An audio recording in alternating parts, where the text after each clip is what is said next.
Aidin. May Allah continue to enrich him in knowledge, and may Allah continue to preserve him for the deen of Islam. Allahumma ya muallima Ibrahim alimna wa ya mufahim muslimna fahimna. Allahumma alimna ma yanfa'ana wa anfa'na bima 'allamtana wa zidna ilma wa la hawla wa la quwwata illa billahi al-'aliyyil 'azim. Ameen. Salam. MashaAllah, Alhamdulillah. Thank you very much, Imam Olagbuju, for that very short opening prayer. The CM, we hope that, inshallah, he will be joining us very soon. When he joins us, hopefully before Dr. Nekati, before he runs off the presentation, the Chief Missioner will be able to give the closing remark.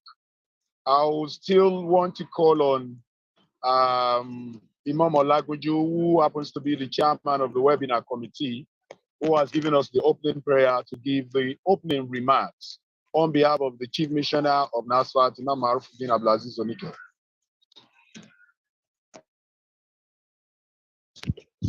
Now, Bismillah ar-Rahman ar-Rahim.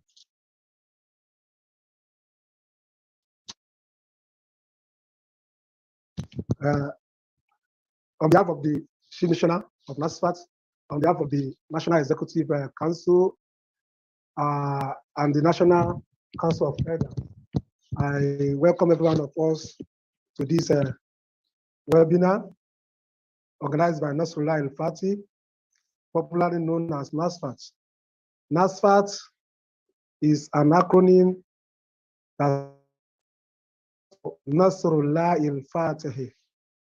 It is an Islamic faith-based organization with branches throughout the world. We have branches here in many branches here in Nigeria. We have branches in the US, in Canada, in the UK, in West Africa, many places throughout the world. NASFAT has its presence. NASFAT, as I said earlier, is an Islamic faith-based organization. We are into prayer, into dawah. We do dawah activities. And among our dawah, the present cross of our dawah activities include health, education, livelihood, and dawah. So this webinar is one of the dawah activities that we engage in. So every week, we invite erudite scholars to come and give us lecture to enlighten the generality of Muslim Ummah so that they know more about their religion. As we are here today, we have with us Dr. Nekati Aidin, a lecturer from Al Faisal University in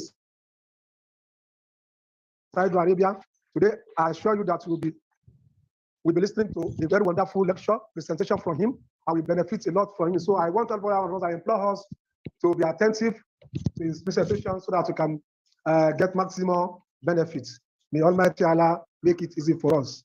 When the Chief Missioner joins, he will give his own remark. Inshallah. Stay tuned and enjoy the presentation. Assalamu alaikum wa rahmatullahi wa barakatuh. Wa alaikum assalam wa rahmatullahi wa barakatuh. Once again, thank you very much, Imam Salahuddin Nikai Olagbuju, Misbauddin Olagbuju. Yes, I would, without further delay, want to invite Dr. Nekati Aidin to talk about Islam and dimensions of happiness. Dr. Nekati Aidin is a professor of economics, exploring well-being from a multidisciplinary perspective. He was the founding director of the Neuroeconomics and Well-being Program at Florida State University. The program was established to conduct well-being studies both at individual and societal levels, bringing experts from different subject areas together for qualitative and quantitative analysis of happiness-related issues.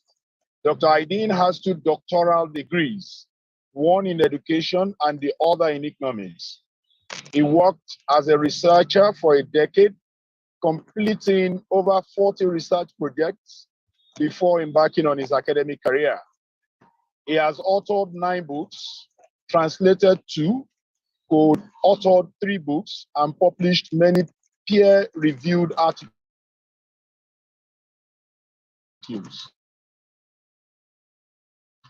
He recently published a book through Routledge on character building. Dr. Aydin currently focuses economics of well-being, human development, and neuroeconomics. He has published in top academic journals, including Journal of Business Ethics, International Journal of Social Economics, Humanomics, and Journal of Happiness Studies, the Journal of Applied Research in Quality of Life. Dr. Nekati Aydin is presently a professor of economics at Al Faisal University, Saudi Arabia. He has taught at different universities in USA, Saudi Arabia, and Turkey, and has published several academic articles on Said Nursi's ideas. He is a founding board member and executive director of the Nursi Society. Join me as I welcome for today's presentation on Islam and Dimensions of Happiness, Dr. Nekati Aydin. You're welcome, sir. Thank you very much. Assalamu alaikum, everyone. We're really happy to be with you, and I don't think there's a better subject than happiness to talk about it, to be happier. So inshallah, what we're going to do together today, I was told we have around an hour for presentations. I have a quite comprehensive, presentation. I'll try to, be as concise as possible. Though the subject is a very old subject, I think it's as old as the human history. But I will say that there are still unanswered questions that we don't truly know, even what is the true authentic happiness, and what are the determinants of happiness, what are the dimensions of happiness. And I will basically, in this presentation, I will try to cover 3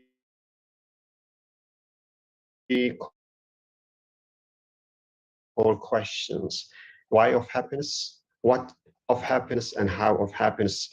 And particularly the how of happiness is from Islamic perspective. That is, it's a overall framework, and the 3 core questions I will try to address. And feel free again to post your question in chat box, or we'll have a Q&A session at the end, so you can ask at that time. Again, we'll start with the why question, because I believe why question, in my judgment, is more important, or the most important question. The why happiness. Why do we need to talk about happiness? Isn't really everyone knows about it, and I think that that's very important.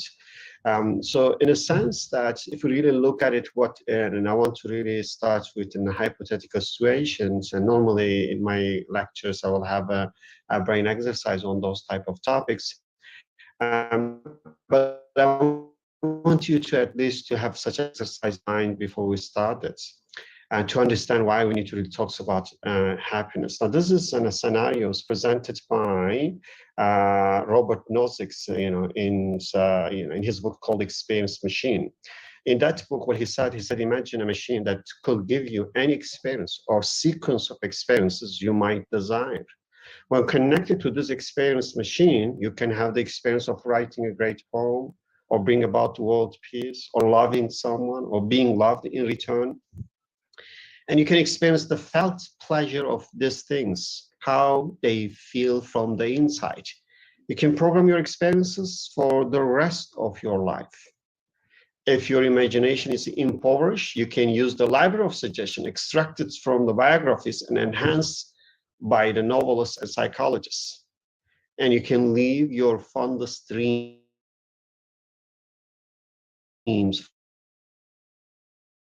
from the inside. So the question you ask, would you choose to do this for the rest of your life? Upon answering, you will not remember having done this, so no pleasure will get ruined by realizing that they are machine produced. So in other words, question here is essentially, if we have such machine and hook you to such machine, and through which you have all kind of, again, sensation and feeling that you really value would you prefer to live your entire life in such machine? And I think that's an interesting question and hypothetical, it seems like. But my argument, that's really not hypothetical question. That's the question that we face in real life. That's question that we are being asked. And in this case, our answer to this question in real life is actually is essential, because depending on our answer, we will hook up to such machine or not. Now, what is this machine? I think the machine is consumer culture that offered through capitalist system, that we are all are offered such machine. And it seems like most, not if not all of us, hooked to the machine without even thinking about it.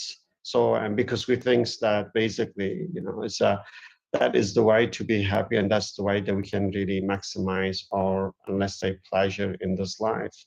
In a way, I really like this movie Matrix, that capitalism, I believe, and if you watch and remember the movie, in a sense that the movie's argument is that maybe the whole reality is just a computer made, and maybe we are just basically, we are just programmed to have such an experience, even our taste of food maybe is not real, and that discussion, if you recall from the movie. And I think that movie in this case is worth to really think in terms of the real life in which that we are part of this, this movie, perhaps. That I think the Matrix in one way is perhaps is a cultures, and it is the worldview, it's a system in which that we try to seek happiness. So therefore it's really essential to ask the question now, how in that case we will try to understand our, let's say, choices and our way of happiness. I'm going to, in this lectures, I'm going to share with you my own happiness story, because for me, this is basically is a personal journey. Personal journey is like most of you, but the difference is that I combine my personal pursuit of happiness with my intellectual and academic works. And perhaps it has been over 10 years. I have been working on happiness as a research subject, and reading and writing and conducting study, try to understand happiness with its dimension. And as a product of all those works that I published, a book called 3D of Happiness, three dimension of happiness. Essentially, I came up with understanding that happiness is dimensional, that we need to discuss and first define the very definition of happiness. We need to understand the dimensions of happiness. We need to understand the determinants of happiness with each dimension. And we need to understand how we can have transition from one dimension to other dimension. So, and as a result, that I decided to write and publish a book to engage in an open dialogue. And that's the reason I really appreciate such opportunity. I really thanks to the organizers to give us opportunity to discuss this issue. Again, it seems like this is a subject that almost everyone thinks they are experts on it, but I think it's a subject.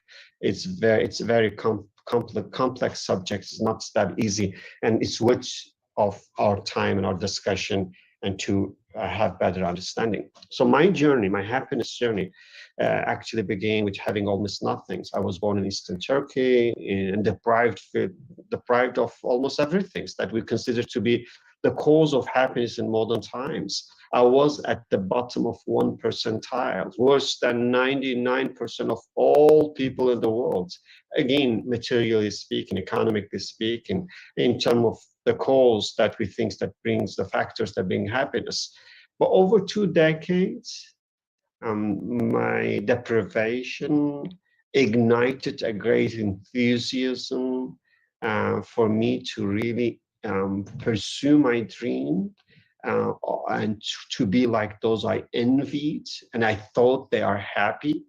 And I work hard and then move from the bottom 1 percentile to the top 1 percentile, with blessing of Allah after, let's say, 2 decades of works, then I think economically speaking, and in terms of the position, education, so prestige, whatever you could put it, I think that I managed to reach, to the position that I could perhaps consider myself to be better off than 99% of people.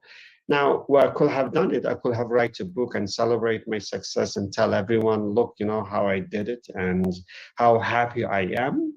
But instead, I wanted to be honest and basically wrote a book, confessed to everyone that is not the way to be happy. Happiness is not about accomplishment. Happiness is not about money. Happiness is not about prestige. It's not about position. It's not about power. It's not even about the pleasure that we get it from here and there. And because happiness is way different and way more than all of those. Those are all, or even though those have some, impacts or some place within happiness, but happiness is way more than all of those. So that's the reason that I decided to write the books and begin to have discussion on that. So I'm going to start with very definition of happiness. So I think this is, again, it's extremely important subject. It's a subject that, it's has been discussed by philosophers, theologians, and almost every type of individuals and thinkers. But I think still we need to have more discussion on that one. So I will start with the very definition of happiness. What is happiness? And then we'll move to the dimensions and others. Again, I think that it's important we examine. So this is a Socratic phrase I really like. It says, an unexamined life is not worth living. Of course, we can examine our life in various manner. Some can examine life in terms of, accomplishment, success. But I think we need to also examine our life in terms of how we pursue happiness, how we try to be happiness. What is our happiness? What is our happiness equation? What is our happiness path? I think if we want to be happy, we need to examine that. If we don't examine that, we might, spend all of our life thinking that, we pursue a particular path going to lead happiness, and in the end, then we'll find that we're not happy. It might be too late. So therefore, I think that's, Socratic advice is very much applicable to happiness as well. Now, someone like Schopenhauer did respond to Socrates, and he said, look, I examined my life and life is not worth living. Why? Because he says, well, it's life. Life swings like a pendulum, he says, backward and forward between pain and boredom. And how can you be happy in such life? So his argument is there is no way to be happy. And so you get someone like Schopenhauer is extremely pessimistic that you can be happy. But one of my other hero is Muslim scholar Said Nursi. He will argue that you could be happy irrelevant of conditions that you have. You could be happy when you're poor. You could be happy when you're in prison. You could be happy when you're sick. You could be happy when you are wealthy and healthy as well. So, and that's again because happiness is not conditioned on, let's say, wealth and position. It is the byproduct of something else that we're going to discuss, particularly from Islamic perspective. So, we know with this famous song that if you're happy, clap your hand, in a sense that basically they define happiness in terms of your outward act, that if you're smiling or if you're clapping your hand, that you're happy. But that's not necessarily true. If you're happy, you might do that. But if you do that, that doesn't mean you're happy. So when we look at it, we look at the definition of happiness. So we see various definitions. We are happy if we get what we want. We are happy if we enjoy our life. We are happy if everything in our life goes well. We are happy if we are content with our life. We are happy if we're having a problem-free life. Because if we have a happy problem, we don't think that we are happy. We are happy if we are at peace with ourselves. We are happy if we have net positive pleasure when we compare our pain and pleasure. And we are happy if we have a fun. So the more fun we have, the more happiness we have. We're happy if we're lucky. We get some things out of luck, and we're happy. That's definition. It's the type of definition you'll find it when you do your search on internet and ask the people in general. But none of those is really a definition that we are going to use in defining happiness.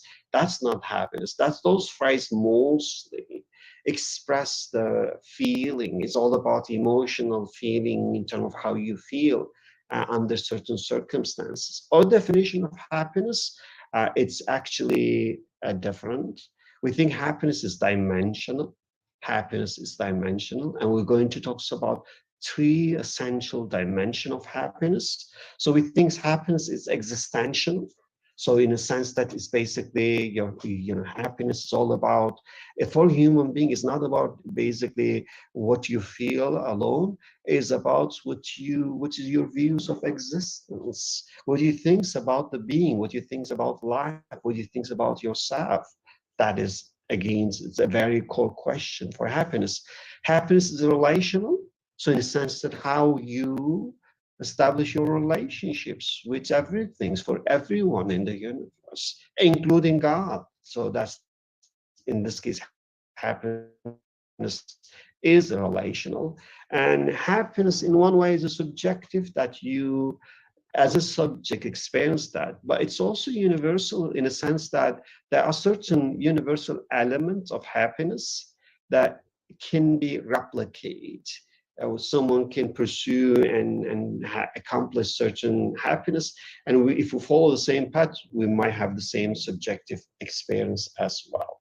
So in this case, we define happiness as a life satisfaction once we evaluate everything in life. So it's overall life satisfaction when we take everything into consideration. Thus, a sick person could still be happy despite experiencing pain, because happiness is not about pleasure alone. A poor person might still be happy if he or she has something that provides satisfaction beyond what money could buy. So because happiness is not about wealth, it's about satisfaction with life. On the other hand, a rich person might enjoy many material pleasure, but still might be unhappy when considering the entire life experience. Okay, and thus happiness is defined as an overall life satisfaction when we take everything into consideration. It's not about the state of our emotions, our feeling. It's about the state of our mind and soul while reflecting on our entire life experience, which includes past, present, and future. So time is absolute essential for human happiness. So when I look at it again, that's beyond the definitions, I find that the very important thing is the dimension of happiness. So if we try to define happiness, so we need to look at happiness, within its dimension. My personal journey of seeking happiness, gave me understanding that it is an ultimate failure if we do not understand the dimension of happiness. As science revealed through the discovery of DNA helix, that life is built on three-dimensional structure, as does AGCT. Scientific studies and ancient wisdom indicate that true happiness is also built on three dimensions. That is hedonic dimension, the pleasure dimension; eudaimonic dimensions, the temporal meaning and accomplishments, that's the eudaimonic dimension; and geotonic dimension, that's what phrase I use it, is basically spirituality, is the eternal meaning that comes through understanding and belief in God and understanding of God. So in this regard, that I consider Islamic way of seeking happiness is within the third dimension, though Islam does not deny and the importance of the first and second dimension in terms of pleasure and worldly meaning, but that's is also has to be within the third dimension, the spiritual dimension. So I will define those. The reason that I use three dimensions, and again, that's in one book I was reading, written, I think, like 150 years to 100 years ago. And in that, there was this called, the book called Flatlands. It's very funny, nice books that use geometrical shape to explain the differences between living in two dimension versus three dimension. So when you live in two-dimension world, then everything is a flat, like a flat land. But when you move to three-dimension, then now you actually gain the depths of everything that you can have against a better way of your experience, that you can really have it in the two-dimension. So like, again, you can see as a shape, the example of two dimensions, like a triangle, square. But when you look at the three-dimensional, now you have a cube that you have the depths within that one, and you cannot get it in the two-dimension. So in this regard, that's my definition of happiness, that basically happiness is three-dimensional. It is not two-dimensional, one dimension. Yes, there are pleasure and the place for pleasure in happiness, but that's only just one dimension. But this meaning is another dimension. Spirituality is another dimension. So we need to look at happiness within those three dimensions. So I actually, when I came up with this concept of dimensions of happiness, I found out that Kierkegaard, another very famous, philosophers of last century, he said he used the three stages of life, that he linked those three dimensions in a way to a stage of life.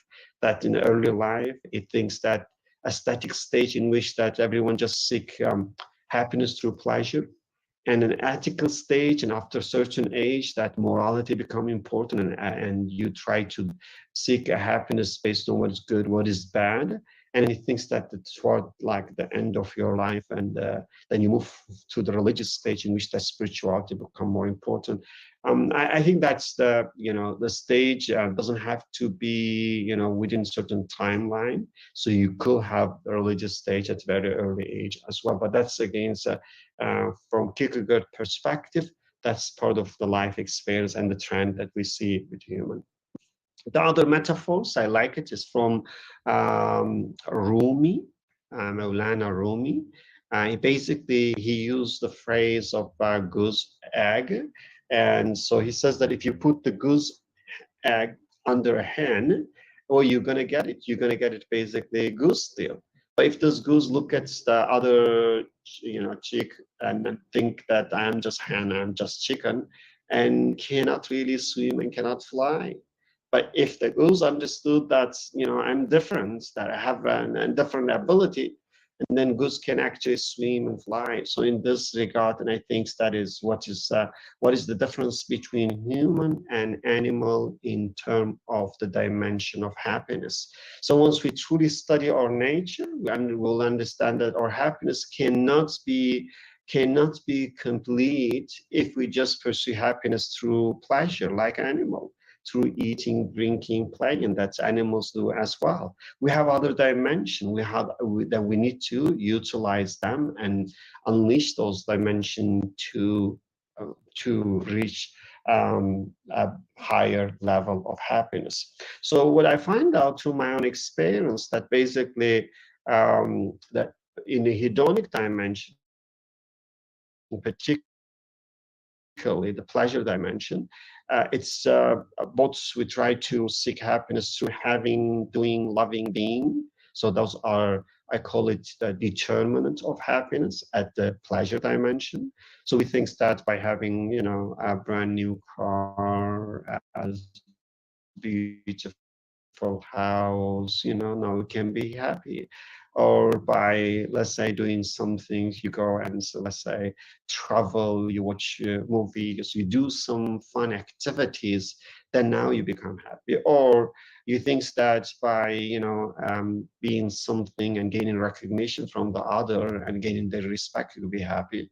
Or loving, or loving someone that can bring you happiness. So I find out that those are the four key determinant of happiness when people seek happiness through hedonism or pleasure. The problem that I call it that's in this type of happiness is ultimately doomed to fail because there is a loop that is a dead end that will go up to a certain point and then it will start to diminish because of the law we call it in economics diminishing marginal utility. So those are I call having, doing, being, loving are the key determinants of happiness. That's what we really, if we examine the life of ourselves and other people, so we see that this is how people try to be happy in terms of getting more pleasure, maximizing their pleasure. The problem is that when we don't have something, I call it dead loop. Basically, when we are deprived of having something that we think that is the cause of happiness, like let's say you don't have a car or you don't have a house. So you're deprived of this having car or having a house. You think you're not happy that when you get a house, when you get the car, you're gonna be happy. So you basically you move to the next stage that you emulate those individuals who have the car, and which means you envy to be like them, and you might work very hard or find a way to achieve getting the car, let's say, make a money, get the car. And my argument is that once you get the car and use it, it's just a matter of time to realize that that car can't really bring you happiness, which means now you have it and you test it and you become dissatisfied because it can't really bring happiness that you expect from it. So in this case, I call it disappointment with the having. So, and then what would you do? You just, and if you're still within, let's say, this one dimension alone, so you think maybe now if car cannot bring happiness, maybe I need to change the brand of car. Maybe now I should have a dream of having a house. So you start to go through the loop again, you deprive of the house, you emulate, you achieve, and after a while you get disappointed with the house. Now you say, oh, maybe I need to get a vacation house. That's not enough. So that is never ending, I call dead loop. In studies that in many research, they call this one hedonic treadmill. Hedonic treadmill, in which basically means that you think that you are making progress, but you're not making any progress in terms of accomplishing happiness. I call this one is basically, it's a very famous, it's an old story. I really like it. I think it's describe our situation very well. I call Hay and Hedonic Happiness. The story goes like this: in old time, Italian farmers, when they try to go to their farms, and we know, those who know, they use donkey. When I was little, I used to ride donkey as well. So, and to make donkey to run faster, they attach a little hay to the head of donkey, as you can see in the picture, and the donkey will look at the hay is very close. And the donkey will just, step up faster and faster and faster, because think that if I go by one more steps, I'm gonna get the hay. This is paradise for me, and this is happiness. And that in that way, the donkey will go faster. Obviously, the winner in that case is the farmer, and the donkey just chasing something that's very close, but never accomplished in this regard, because the more you get close to it, the farther it will get away from you. So that's I think that is that story. It's representing what capitalism is doing in terms of offering a certain way and telling us how we can be happy. But as we try to pursue happiness through that we understand. So we understand through our experience that it's really not bringing happiness. And then you get a new advertisement, now new product, and then now you make this as a goal and pursue that. And Who is the winner? Those capitalists who want to make more money, they are the winner, but they treat us in a way like a donkey to really with the promise of happiness, but without actually reaching the happiness because it is not possible. We call it the loop, that loop, because both in having, doing, loving, and being within the hedonic dimensions, it's just a matter of time for us to hit the dead end and to realize that that can't bring a lasting happiness or lasting satisfaction in life. So, and once we hit the dead end, either we move into depression and start to have anxiety and seek for other dimension. That's one way. Or some worst case scenario, we might just go and actually commit suicide. And you will see there are a lot of people committing suicide because they're not happy with their life. And or they go and actually visit psychiatrists and get medication, try to really treat their problem, which ultimately the problem of not getting what they were expecting through pleasure. So the good thing is that once we hit the dead end and start to have anxiety and have the pain and have perhaps even depression or stress, that's perhaps can be helpful for us to look for other dimension. And then we will find it. And the other dimension I call is the meaning dimension. The meaning dimension means that now we will, instead of just seeking happiness through pleasure, so we try to do something that's more meaningful, like let's say do jobs that contribute to society, try to invent some things, or try to do something that goes beyond your, let's say, pleasure-seeking self-interest. So that is we call eudaimonic dimension. That's from Aristotle particularly. And the third dimension we call, and that's the second dimension as well, we argue in the book, that sooner or later that you're gonna hit the dead end, because what you do as a meaningful, it's ultimately become meaningless. That we call nihilism, in which that everything is meaningless. Why? Because whatever you do is going to be thrown into the garbage. Now you think you make a meaningful contribution, you work hard and do something, and someone gets all of your works and thrown into the garbage. What is the meaning of all this hard work? And since in life that eventually death is going to thrash everything, put everything into into the grave. So in that case, basically, in that case, ultimately everything will become meaningless and will hit the dead end within the meaning dimension as well.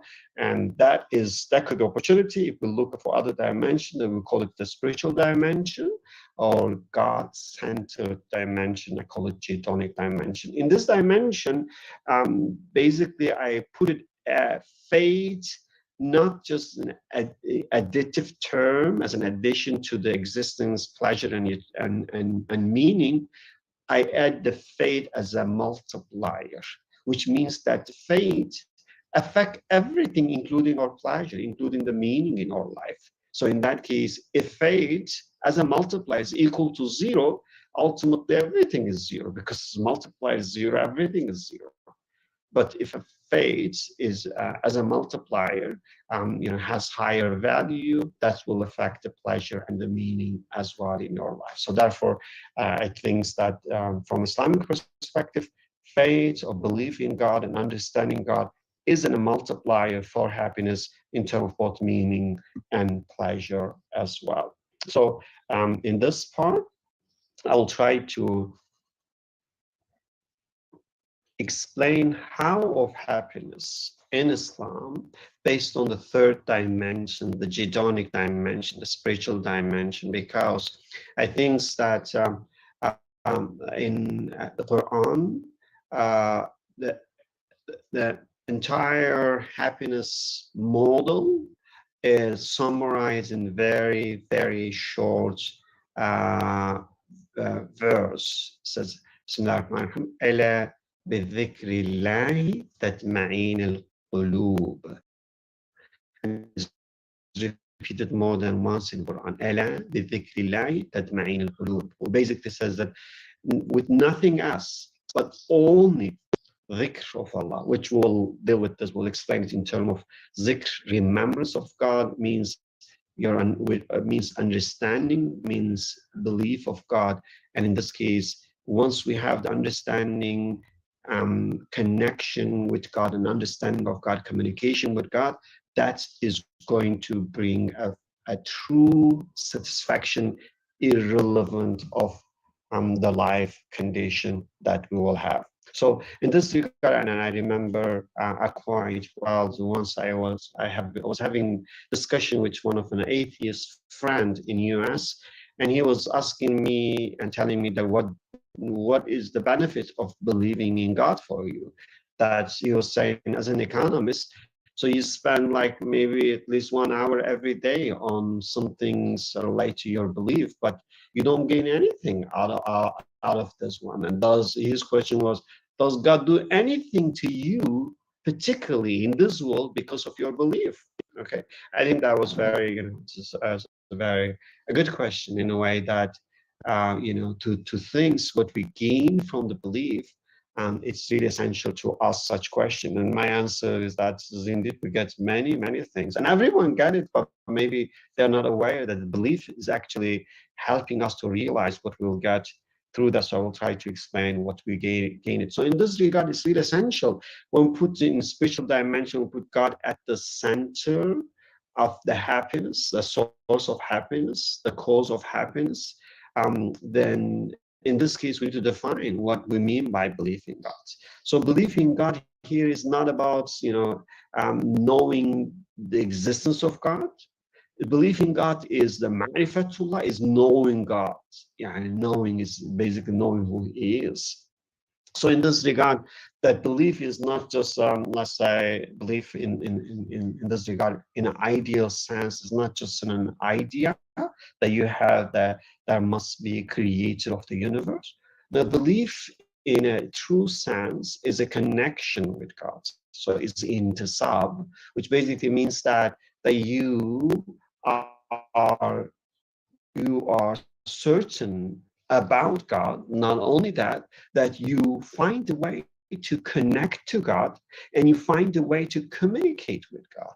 So in that case, that if there is connection and communication, then God actually plays a central role in your life for almost everything. So that will be our definition of, in this case, happiness. So of course, that we know from Islamic sense that we're talking about certainty in a belief in God. So that's ilm al-yaqeen, ayn al-yaqeen, haqq al-yaqeen, that we know this famous hadith of Jibreel, that's basically haqq al-yaqeen is the level of ihsan in which that you believe in God as if you directly see God. So that means that you have absolutely no doubts that you believe and you worship to God, and connect and communicate with God with such certainty.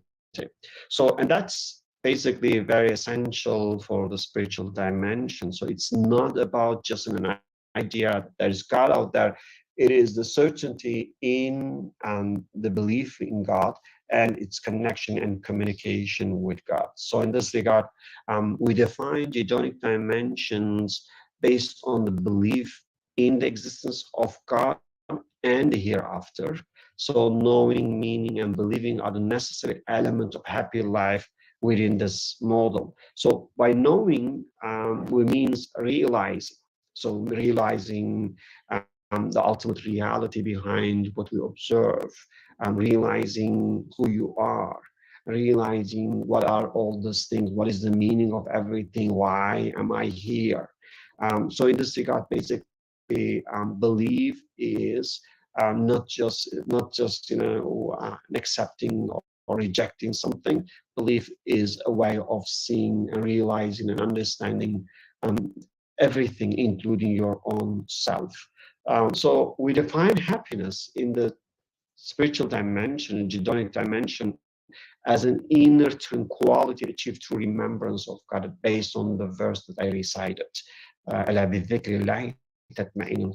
So that is only possible if one perceives the convincing evidence of God in the universe through His ongoing creative actions, which means that it's really necessary to reach the level of yaqeen in which that you can see the divine power behind and everything. You see the divine hand behind everything. You see that that divine power is working within you. We're working within everything in the universe. Then now you are absolutely certain and you connect and communicate with such infinite power, and through which you find the tranquility, you find the assurance for happiness in this life. So we think that in this regard, being God conscious and remembering God through His action in the universe is very essential. The problems is essentially, in all times that we had the concept of trinities, of Father, Sons, and Holy Ghost. In modern times, it replaced with nature, so modern nature causes, material causes like the suns, and basically, chance, that those are three things that's somehow become the source of everything we experience in life. Rather than, let's say, getting apple from God, now we get apple from Mother Nature.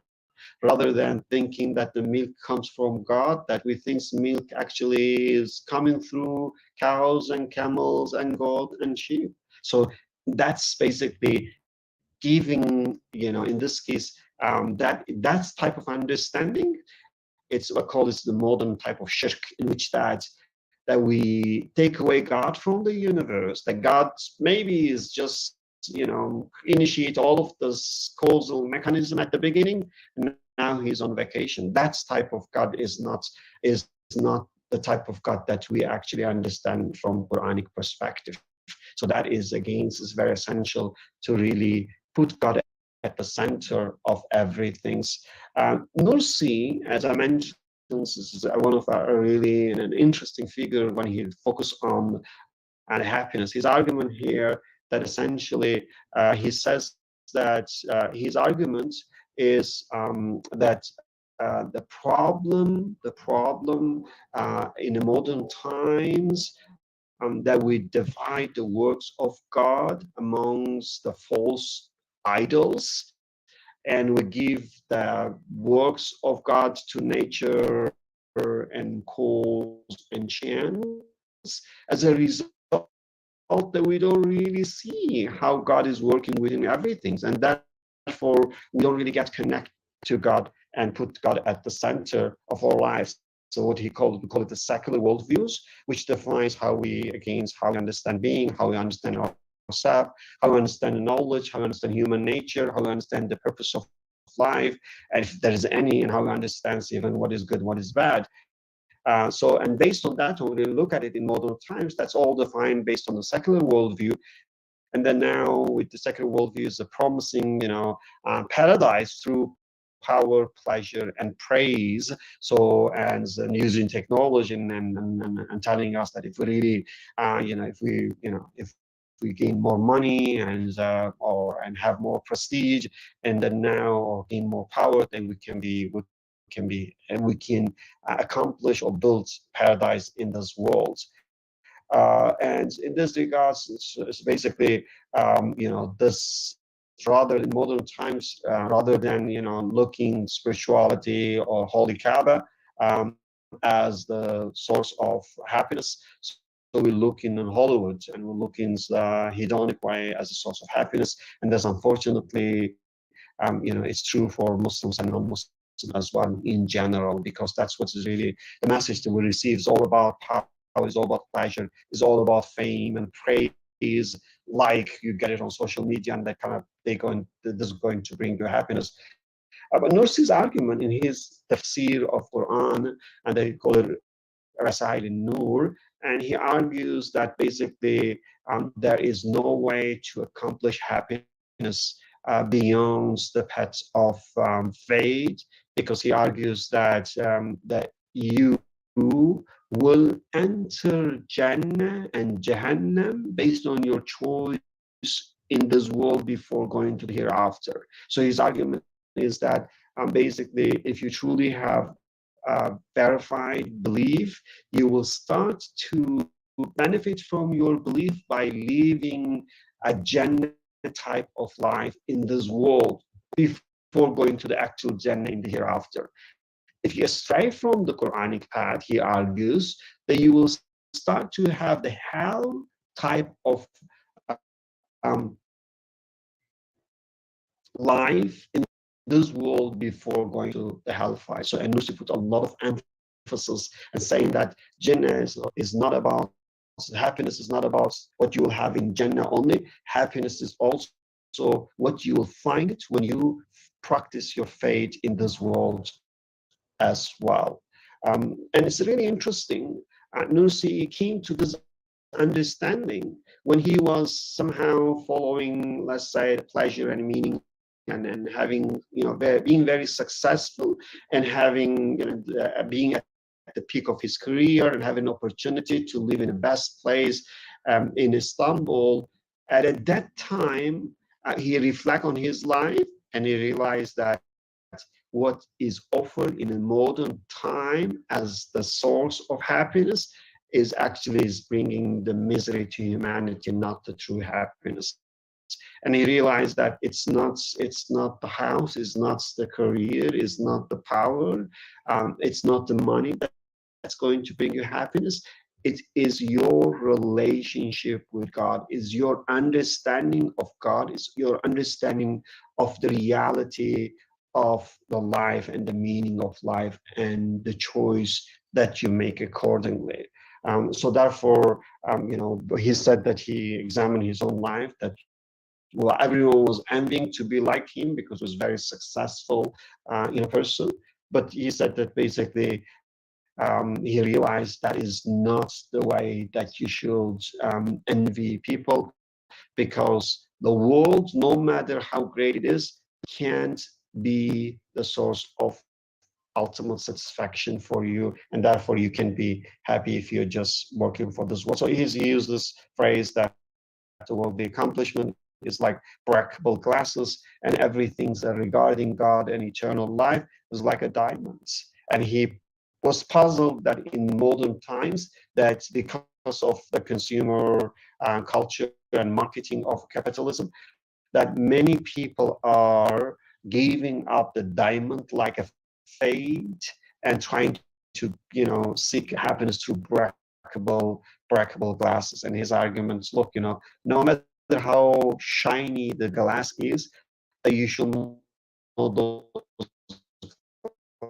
glass is going to, broken one that really bring you lasting satisfaction. So in this regard, from Musi's point of view, that you can't be happy without God, because that is ultimate destroyer, and you cannot find any solution to that without faith. So therefore, you can't be happy by just denying that, by just not thinking about that, because that's not going to change anything. And as soon as you reflect or you see someone, you will dying, you will have this pain. So an essential thing in this regard, that basically it's all about how you view the world, and the view of the world goes around tawheed, an understanding of the oneness of God, and put the God at the center. So in this regard, that God is the center in terms of understanding yourself and the beings, the knowledge and the human natures and the purpose and good and bad, everything is all goes around God. So God is in Geotonic Dimension. God is not the first cause. God is the only cause. God is not hidden. God is visible through everything. God is the real, and everything else is contingent, like shadows rely on Him. God is all good, all powerful, all knowing, all seeing, omnipresent. So God is in control of everything, including one's personal life. So such understanding of God will change everything. So such God revealing Himself through His works and words, that we as a human, they're supposed to actually understand the works of God and read the words of God and establish connection with God and communication with God, and live our life and make a choice through, that's how I define remembrance, that's how you remember God, you understand God, and how this is going to affect your choice in terms of being, humble, honest, thankful, peaceful, caring, sharing, praying persons. So that is, again, if that is established based on verified belief, and now you can practice those and become a better human being in this regard. So the key here is to know yourself and to know everything through the knowledge of the self. That's, this famous hadith, man arafa nafsahu faqad arafa rabbahu. So the knowledge of self is the key to know God and to know the universe as well. So regard basically, if the iman is is not taqleed, then if you reach the yaqeen, certainty, and the level of, let's say, ihsan, so that is going to basically help you to understand how God, as all good, all powerful, most merciful, working within everything, and then you can see the goodness in everything. So again, that depends on the level of yaqeen, certainty you have in your iman. Now, I don't have a time to focus on that one. I think I have several minutes left. It was given, I was told 1 hour, so I think I have around 10 minutes for 1 hour.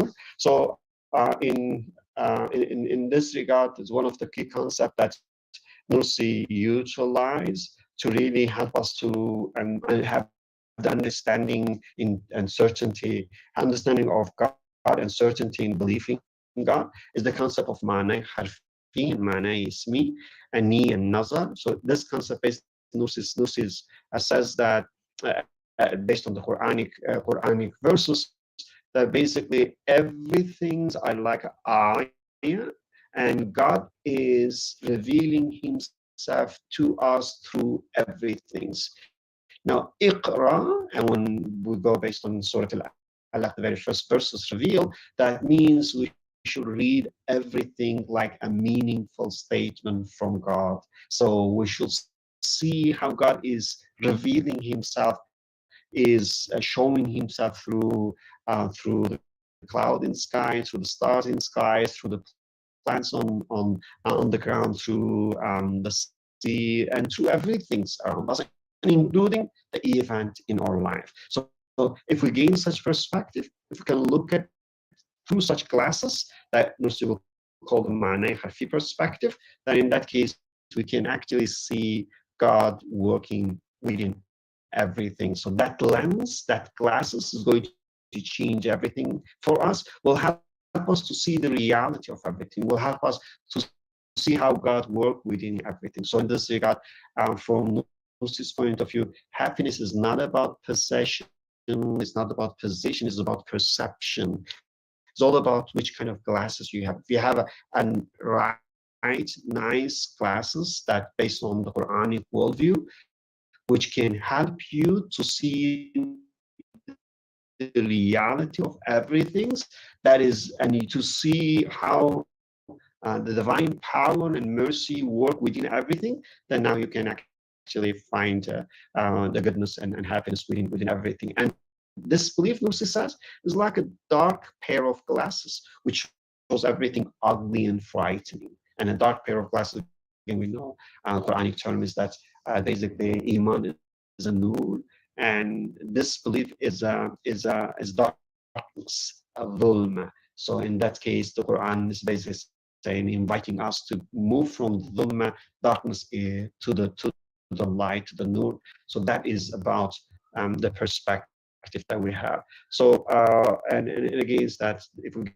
gain such perspective, that will help us to see life and everything in life in a different way, and that will help us to basically to see the goodness in life and be happier. So the ultimate thing here is basically we have two options. One option is that we can try to I will skip those again, so we don't have that time on this. I just want to focus on one thing here. Basically, we have two options. Yeah, this is about human nature, and to understand the self. So understanding human nature with all the dimension is very essential. So one way again, and one way to happiness in Islamic understanding is how we understand God and how we see God working within the universe. And the other one is that how we see ourselves and our nature through the divine light, which basically means that we understand that we're not only mind, we have nafs. That nafs is also a mara, that we know the story of Yusuf alayhi We know that we have a heart, we know that we have a wisdom, we know that we have an ego, we know that we have a قوة شهوية, قوة غضبية. So there are various dimensions. I use this metaphor, I published a book on that one. I call it that life is like riding an RV, recreational vehicle. That you have the driver, then every human has several residents of such vehicle.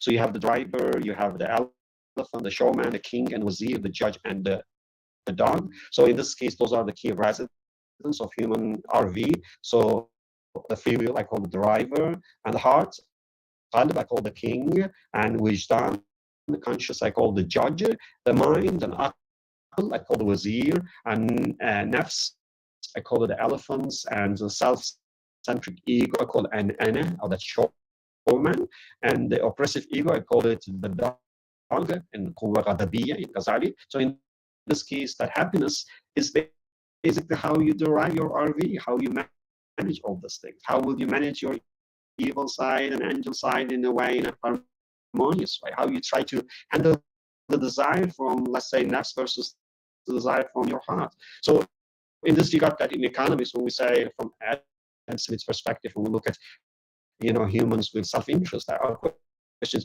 which self you're talking about? Is it then self in terms of the nafs, or is it in terms of qalb? Is it in terms of the aql? So which one is that you're talking about? So from Islamic perspective, it's basically to look at all of those, and in a sense that to understand human beings, which are heart and mind and wijdan, to strengthen them, and meanwhile try to control or tarbiyah is a train the animal soul or nafs, and kill ego. I think ego is the enemy, is a big enemy, and control your anger and use your free will in a way to balance that.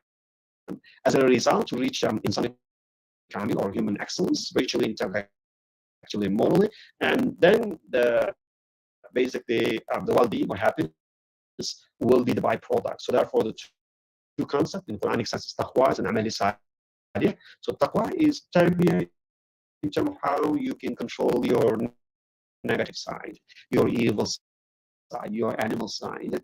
And amal salih is how you could do something to improve and enhance your positive side, your mind, your heart, your spiritual side. And as a result of those, you could be in some kamil, a perfected human being, and that that will please God. That's your ultimate objective.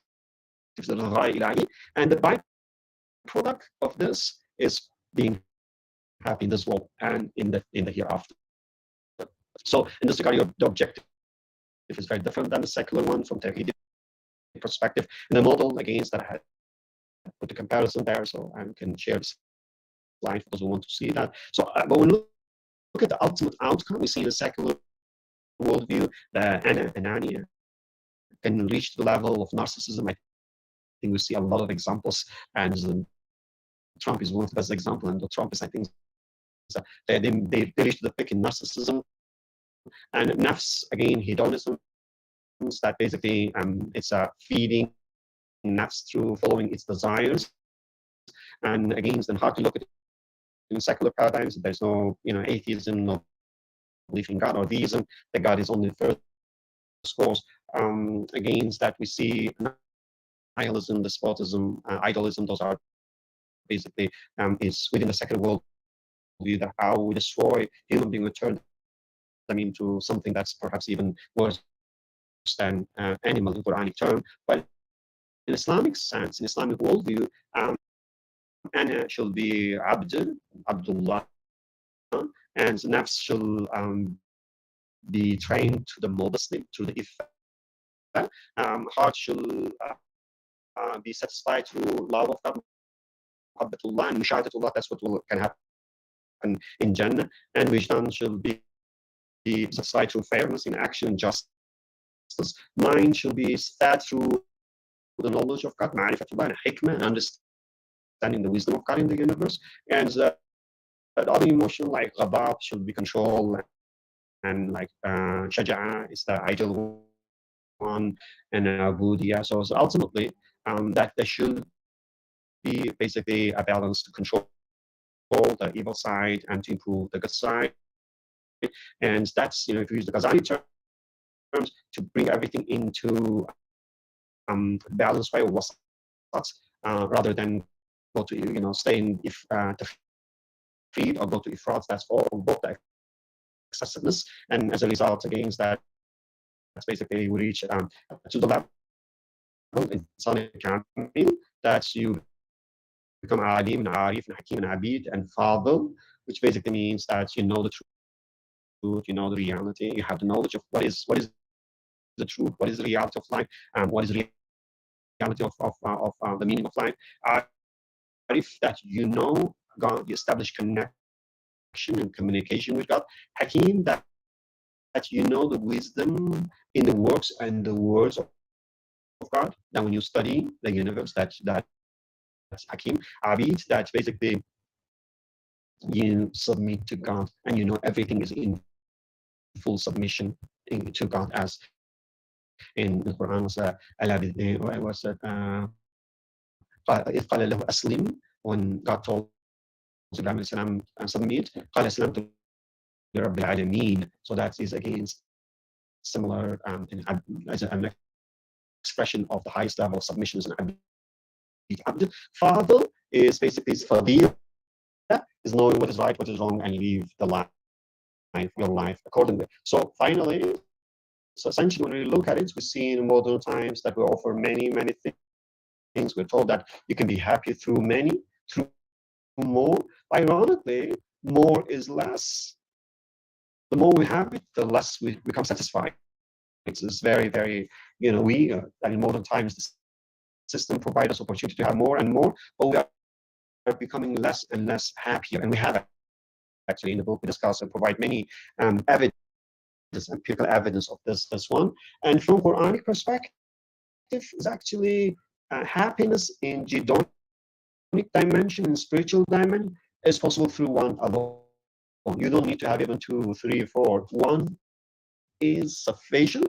One is more, but more is less. So in this case, that once one have a true understanding of God, and so then we'll say like هو المطلوب هو المحبوب هو المقصود هو المعبود, because it's only him that's basically worthy of desire, worthy of budia, worthy of ma'rifah, knowledge, worthy of dhikr.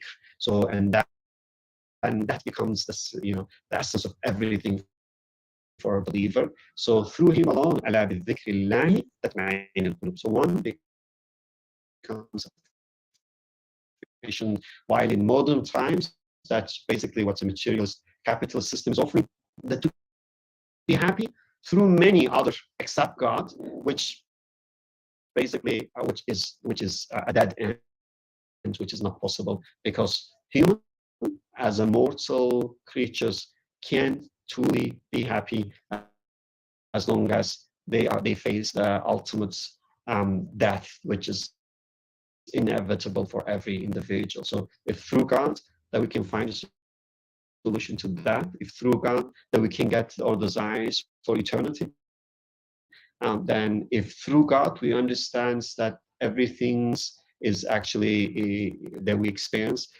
are just a manifestation of his kindness and other attributes, then in that case, once we find him, once we connect to him, we can truly be happy. And not only that, then we can also find happiness in ordinary life experience as well. What is really simple out there could be very, it could be a great source of happiness for us as well. I think that's all we can say. So I still have several more slides, but I think that's a good place to stop, because I was given 1 hour. So if there's any comments and question, I will be glad to hear from you and address your question as much as I could. Thank you very much. Allahu Akbar. Alhamdulillah. That's That's been a wonderful presentation from the erudite scholar. Wow.